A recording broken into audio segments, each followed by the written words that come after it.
Hey, you guys. Welcome back to today's episode. Welcome back to Level Up with Lori. Hopefully, I actually think the acoustics might be even better in here. I'm actually in my bathroom and I am getting ready, but this idea for this episode came to me and I was like, well, this is just too good to not talk about because it's on my mind right now. And I always truly have that firm belief that when it's on my mind, then other people need this message too. And maybe that's a good topic for another episode is that we get to choose our belief system, right? Like that we get to decide what is true for us because there's no such thing in this world actually as truth. It's just what the majority to believe to be true or what some people can prove to be true. But you can literally prove anything to be true, right? I could probably find proof that the world is not round and all of those things. Anyway, so today I wanted to talk about the identity that we give ourselves and how we get to choose that identity, how that impact of that choice has on us, and how you can actually reframe the way that you think about yourself and literally change the game for yourself, right? Like if you see yourself in a different way, then you're be amazed that you actually show up and you act in a different way. So I hear this all the time with my clients and the women that I've worked with over the years. And all the times I'm just like, limiting belief, limiting belief, limiting belief, like painting yourself into a box. And like, it's really, really hard to call somebody out in those moments because what we believe about ourselves are so deeply rooted in us that sometimes we can't even see it for what it really is. Let me give you an example. A lot of people, and let's just talk about like any kind of example. Like there's a lot of people that will be like, yeah, I procrastinate a lot, or I'm easily distracted, or I'm someone who, or I'm not confident. Like any of these characteristics that we give ourselves that kind of take on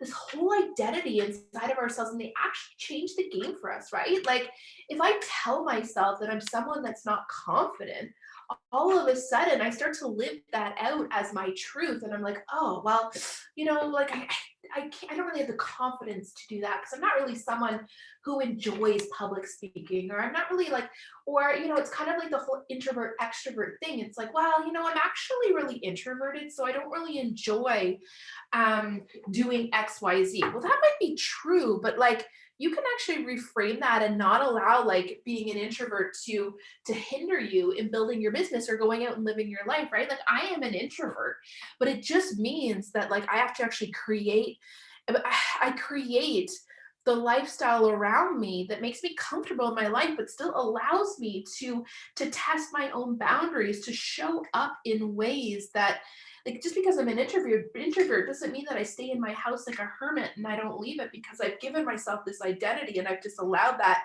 to be the ultimate truth, whether it creates a roadblock in my life or not, right?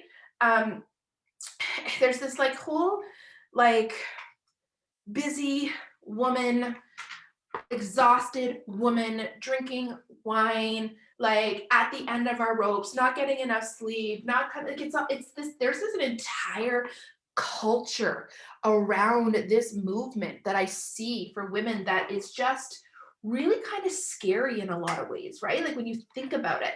And I think that the fact that we actually kind of glorify this like overworked mom, like who has no, like all of that, like the way that we play into that story is really, really scary. Like, what if I told you that, I put myself ahead of my kids?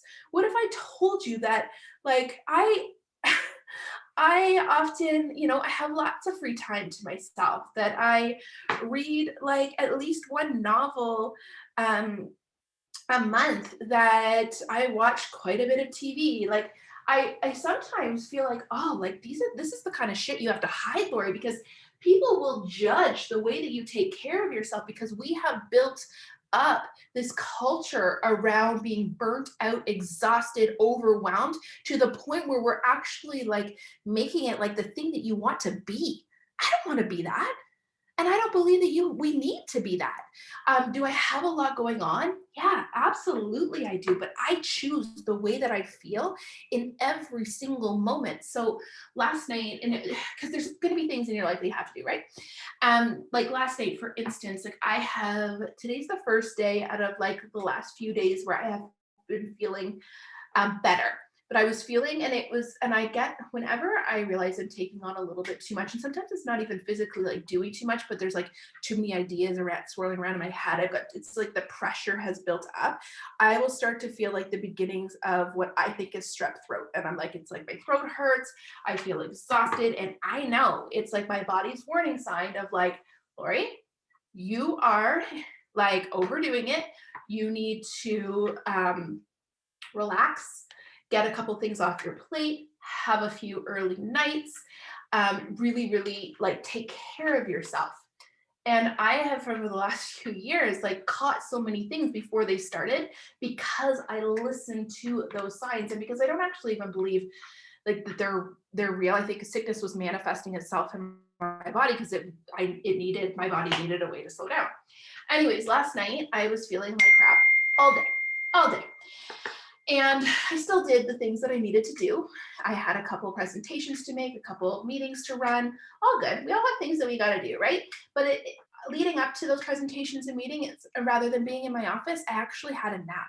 In between them, I laid down and drank a lot of water and had something healthy for lunch, right? Like I took care of myself in between them in a way that I wouldn't have done if I was like top notch. I would have like gotten a couple things off my plate. I would have maybe connected. I would have done a couple extra things, but those things weren't necessarily needed. And what was needed was time for myself. Then last night, I had to drive my son to drums, which is a small task and it's all good, but it's like 45 minutes away. And so it's tiring. And then I had to wait for drums and then I had to take him to the dentist.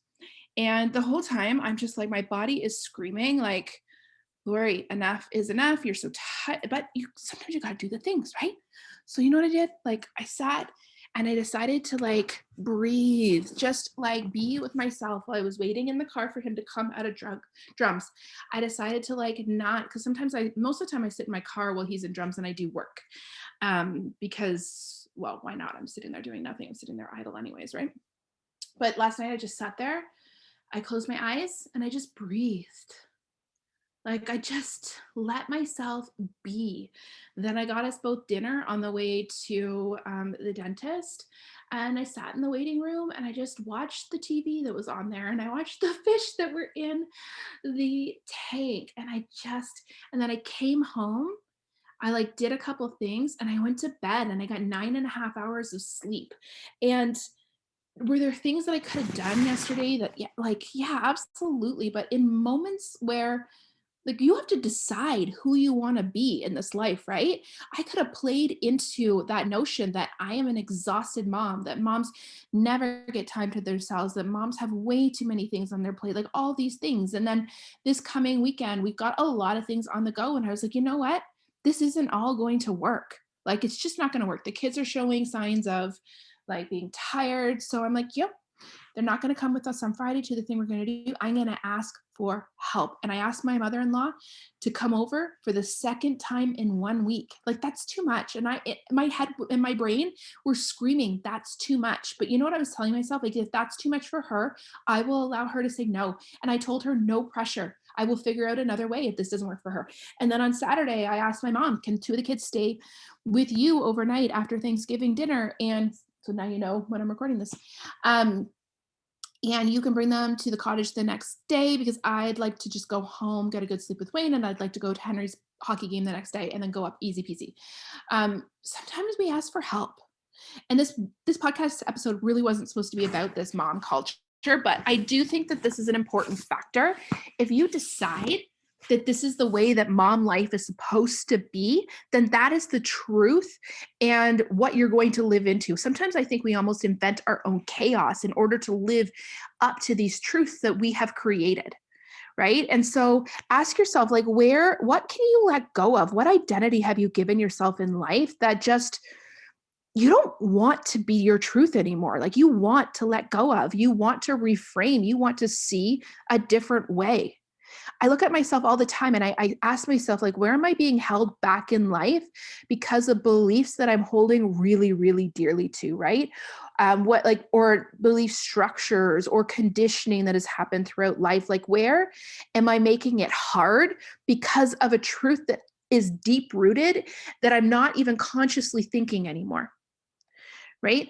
I'm not good at something. So how many times do you tell yourself, like, I'm just not good at this? And then all of a sudden, like, that becomes your truth, or you don't even try because you've already decided that you're not good at this. And then all of a sudden, like, it's almost like it's this like self-fulfilling prophecy because you don't put your all into it, or you don't go out on that ledge and really, really try. And so you don't get the results that would have happened if you did those things. So all of a sudden it becomes true. You're not really good at that, right? That proof has been given to you. Like I said this a number of times, and I see this all the time in my circles. Like, you can find the proof for whatever you want to find the proof for. Wouldn't you like to find the proof that you are really, really good at this, that you can do whatever you want to, that you can have a life and a business too? Don't you want to seek out that truth? I know I do. Right? I want the truth to be that the sky is the limit for me, that there's nothing that I can't accomplish that I desire. And I want that for you guys too. But you have to be willing to see where you are cutting your own self short, where you're allowing your programming, your conditioning, your own beliefs, your fears, all of that shit that we carry around with us all the time. You need to be able to see where you're carrying those things like they're anchors inside of your life. And you need to be able to see it a different way. You need to be willing to see it a different way, to almost like catch yourself in the moment and be like, no, I like, I'm not good at this yet. I'm learning how to do this. I'm going to be great. And it's all in the way that we think. It's all in the way that we speak to ourselves. It's all in the sentences we say. So when you start to get really good at uncovering these things in yourself, you're going to catch yourself mid sentence where you're about to say something that's a truth that you have like categorized as a truth and that you truly believe, and then you're going to start to say it and you're all of a sudden going to be like, oh, is that true? Do I need to look deeper into this? Do I need to reframe the way that I think about this? Maybe there's something to this. Maybe the world really is limitless. It's just the limitations that I put on myself that are the things that are like anchors in our lives, right? And so look, start to become aware. The very first step of this is just starting to like maybe move even a little bit slower. Think through things a little bit. Like, there's probably already things that are popping up inside of your head that have been cued. Look at, like, by what I'm saying, triggered by what I'm saying. So look at those things. You are the only person that decides your own truths. You are the only person that really matters in the entire equation, right? You can tell yourself, like, I'm a bad mom, I'm a bad mom, I'm a bad mom. And then you can just show up and you can make that true. Or you can tell yourself, like, I love my children. I do the best that I can every single day for my children. And that makes me an incredible mom. And then you can look for the proof that you are an amazing mom and you can live into that prophecy. Right. And I don't know about you, but I want to live inside a world where I don't have all of these limitations, where I'm not struggling against the current of my own beliefs. I want to live in a world where I believe that I get to choose any single path that I want, that I can learn to do anything that I desire to do, and where I am a constant learner, right? I'm constantly improving, constantly. And then what I'm learning and what I'm improving on, I'm bringing out to the world and I'm sharing with you guys, right? Through circles like this. So if anything's coming up for you here, I would head to your journal. I would write it down. There's some kind of like little, there's something, this realization that happens when we write something down and we look at that sentence and we're like, almost like this gut check for a moment. We're like, well, that was bullshit, right? Like, that sentence, like, how have I actually lived inside that truth for the last decade when it's actual crap, right? It's stupid.